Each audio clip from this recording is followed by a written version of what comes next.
বাইজিদ বুস্তামি রহমাতুল্লাহ আলাইহি আল্লাহ নবী হইছেন কার দোয়ায়? মায়ের দোয়ায়।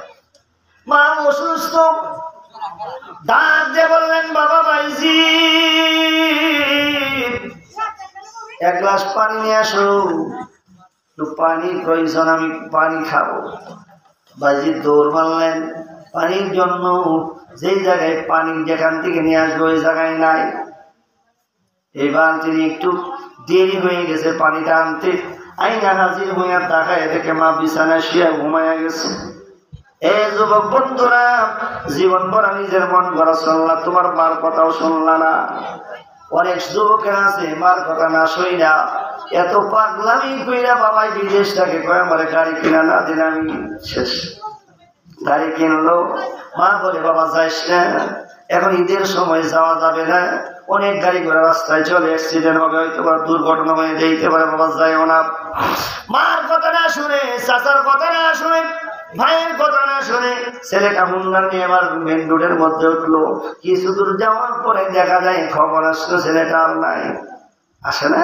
আসতে আমাকে স্বাগত নিতে দেখে কাল যাবে। হ্যাঁ আমার ভাইয়ারে, এইভাবে কত জায়গায় কত মানুষ অ্যাক্সিডেন্ট হয়ে মারা যায়।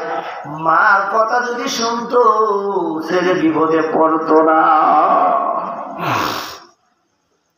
বাইজিদ হাজির হয়ে গেলেন, মা ঘুমাইয়া গেছে।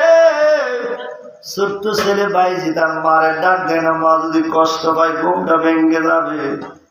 আমার ভাইরা পানির গ্লাসটা হাতে নিয়ে সারা রাত দাঁড়ায় রইলেন। মা কখন ঘুম থেকে চেতন পাবে, চেতন পাওয়ার পর হয়তো আবার পানির প্রয়োজন হবে, তাহলে আমি ঘুমাই গেলে পানি যদি না পায়, এই জন্য তিনি পানি পাত্রটা হাতে নিয়ে দাঁড়ায় আছে।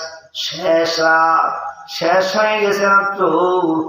এবার বাইজিদের মা ঘুম থেকে চেতন পাইল, পাইয়া তাকায়া দেখে আদরের সন্তান কলিজার টুকরা নয়নের মনি ছোট্ট সন্তান বাইজিদ সবগুলো লাল হয়ে গেছে, সারা রাত দাঁড়িয়ে আছে, ঘুমায়ও নাই, শরীরটা কাঁপতেছে। আমার ভাইরা ডাক দিয়ে বললেন বাবা বাইজিদ তুমি কি শোও নাই, তুমি কি ঘুমাও না?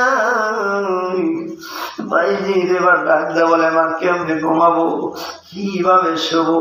তুমি তো আমার কাছ থেকে পানি চাইলা, আমার কাছ থেকে পানি চাইলা, আমি পানির জন্য গেলাম, পানি নিয়ে এসে দেখি তুমি ঘুমায় গেছো গো মা। আমি যদি ঘুমায় যাই তারপরে যদি চেতন পাও, পানি যদি না পাও কষ্ট পাইবা। এই জন্য মা তোমার হুকুমটা মানার জন্য, তোমাকে খুশি করার জন্য মা আমাকে বলছে যে মা 10 মাস 10 দিন আমাকে উদরে রাখছে। প্রসব ব্যথার যারা যন্ত্রণা দুনিয়ার কেউ জানে না, একমাত্র মা তুমি ছাড়া।